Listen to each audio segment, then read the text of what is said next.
پاکستان اور کرغزستان کے سفارتی اور تجارتی تعلقات نئی بلندیوں پر، اسلام آباد آمد پر کرغز صدر کا پرتپاک استقبال، صدر مملکت اور وزیر اعظم نے معزز مہمان کو خوش آمدید کہا۔ کرغز کابینہ کے سینئر وزراء، اعلیٰ حکام اور کاروباری افراد پر مشتمل پاکستان پہنچا ہے۔ کرغز صدر کے دورے میں تجارت، توانائی اور دفاع سمیت دیگر شعبوں میں معاہدے اور مفاہمتی یادداشتوں پر دستخط ہوں گے۔ معزز مہمان کی صدر مملکت آصف علی زرداری اور وزیر اعظم شہباز شریف سے ملاقاتیں بھی شیڈیولڈ۔ ادھر کرغز وزیر خارجہ کی دفتر خارجہ آمد، نائب وزیر اعظم اسحاق ڈار نے معزز مہمان کا استقبال کیا۔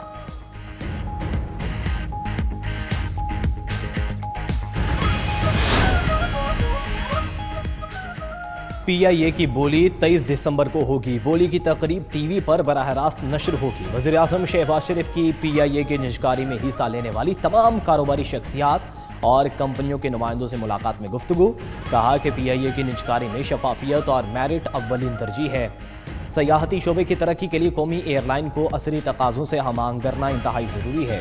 ادھر وزیر اعظم شہباز شریف کا انڈونیشیا کے صدر کو فون، سیلاب اور تودے گرنے سے تباہی اور انسانی جانوں کے ضیاع پر افسوس کا اظہار۔ وزیر اعظم کی انڈونیشیا کو ہر ممکن مدد فراہم کرنے کی پیشکش۔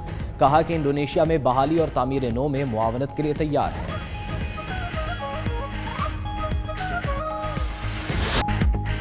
فیلڈ مارشل عاصم منیر سے سعودی بری افواج کے کمانڈر کی ملاقات۔ آئی ایس پی آر کے مطابق ملاقات میں باہمی دلچسپی، علاقائی سیکیورٹی اور دفاعی تعاون پر گفتگو کی گئی۔ فریقین نے پاک سعودی افواج کے برادرانہ تعلقات مزید مضبوط بنانے کے عزم کا اظہار کیا۔ آرمی چیف نے فوجی تربیت، استعداد کار اور انٹیلیجنس تعاون بڑھانے پر زور دیا۔ سعودی کمانڈر نے پاک فوج کی پیشہ ورانہ صلاحیتوں پر اظہار اعتماد کیا۔ آئی ایس پی آر کے مطابق فیلڈ مارشل عاصم منیر سے بحرین نیشنل گارڈز کے کمانڈر جنرل بھی ملے۔ ملاقات میں دو طرفہ فوجی تعلقات کو مزید وسعت دینے کے عزم کا اعادہ۔ اس موقع پر فیلڈ مارشل عاصم منیر نے کہا کہ پاکستان ہر شعبے میں بحرین کی حمایت جاری رکھے گا۔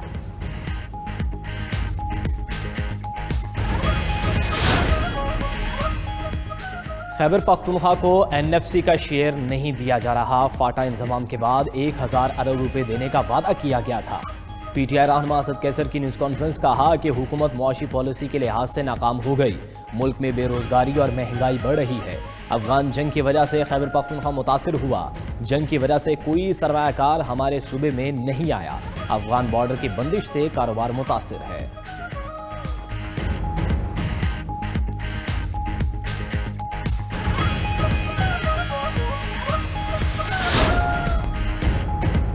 سہیل آفریدی نے معمولی سی گڑبڑ کی تو گورنر راج لگ جائے گا۔ جیل میں سیاسی ملاقاتیں کسی صورت نہیں ہوں گی۔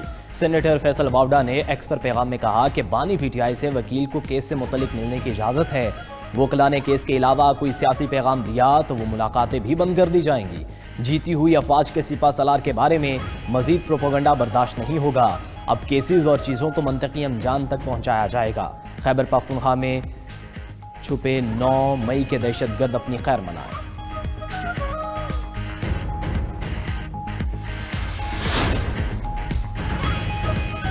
بانی پی ٹی آئی کا شوکت خانم کے ڈاکٹر سے طبی معائنے کے لیے عدالت سے رجوع۔ اسلام آباد ہائی کورٹ میں دائر درخواست میں موقف اختیار کیا کہ بانی پی ٹی آئی کو کچھ طبی مسائل کا سامنا ہے۔ موجودہ حکومت بانی پی ٹی آئی کو سیاسی انتقام کا نشانہ بنا رہی ہے۔ انصاف کے تقاضے پورے کرنے کے لیے بہتر طبی سہولیات دی جائیں۔ بانی پی ٹی آئی نے وزیر اعلیٰ خیبر پختونخوا سہیل آفریدی کے ذریعے درخواست دائر کی ہے۔ ادھر پی ٹی آئی ارکان اسمبلی کو آزاد قرار دینے کے خلاف درخواست خارج۔ پشاور ہائی کورٹ نے سابق وزیر اعلیٰ علی امین گنڈاپور کی درخواست پر محفوظ فیصلہ سنا دیا۔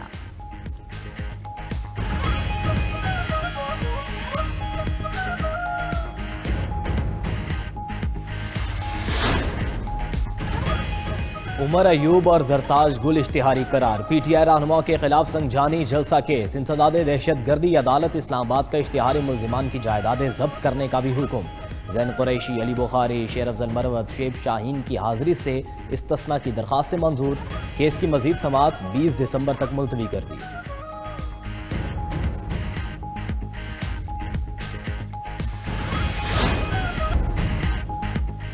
جسٹس محسن اختر قیانی کو سپریم کورٹ کا جج بنانے کی رائے مسترد۔ جوڈیشل کمیشن اجلاس کی اندرونی کہانی سامنے آ گئی۔ ذرائع کے مطابق اجلاس میں جسٹس منیب اختر نے جسٹس محسن اختر قیانی کو سپریم کورٹ جج لگانے کی رائے دی۔ جسٹس منیب اختر کی رائے سے جوڈیشل کمیشن کے کسی ممبر نے اتفاق نہیں کیا۔ دوسری جانب لاہور کے ضلعی عدلیہ کے سول جج سید جہانزیب بخاری نے اپنے عہدے سے استعفیٰ دے دیا۔ جج سید جہانزیب بخاری نے اپنا استعفیٰ chief justice Lahore high court کو بھجوا دیا۔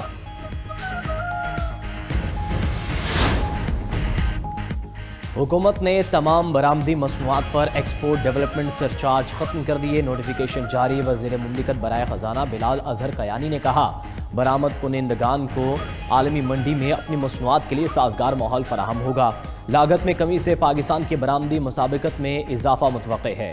وفاقی حکومت نے فائنانس ایکٹ 1991 کے تحت عائد سرچارج سے تمام برآمدی اشیاء کو مکمل استثناء دیا ہے۔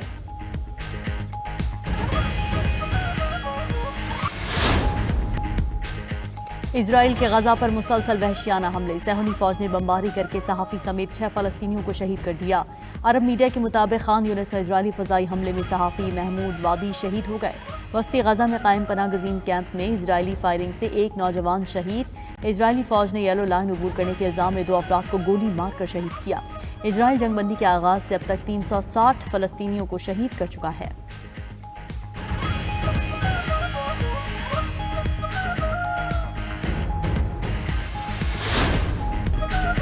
امریکہ نے 19 ممالک کے شہریوں کی امیگریشن درخواستیں معطل کر دیں۔ Afghanistan, Iran, Libya, Myanmar, Somalia, Sudan, Turkmenistan اور یمن کے نام شامل گرین کارڈ اور امریکی شہریت کی درخواستیں بھی روک دیں۔ صدر ٹرمپ نے نیو یارک میں 7 امیگریشن ججز کو برطرف کر دیا۔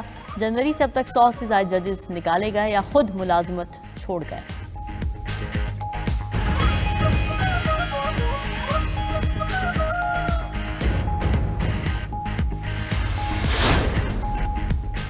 چین کے انتہائی سستے ہائپرسونک میزائل نے عالمی دفاعی منڈی میں ہلچل مچا دی۔ 1300 کلومیٹر رینج والے میزائل YKJ کی ممکنہ قیمت صرف $99,000 تک مقرر ہو سکتی ہے۔ رپورٹ کے مطابق چینی ہائپرسونک میزائل آواز سے 7 گنا تیز رفتار رکھتا ہے۔ میزائل کم لاگت فوم کانکریٹ جیسے مواد سے تیار کیا گیا ہے۔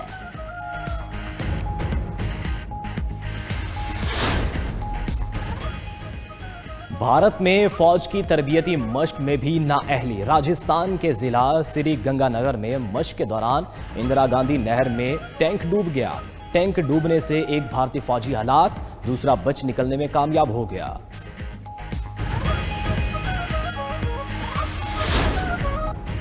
فیفا ورلڈ کپ کا شاندار آغاز۔ فلسطین نے میزبان قطر کو سنسنی خیز مقابلے میں 1-0 سے شکست دے دی۔ سنسنی خیز میچ میں میزبان قطر کو 1-0 سے شکست ہوئی۔ قطری ڈیفینڈر سلطان البرٹ نے اپنی ہی ٹیم کے خلاف گول کر ڈالا۔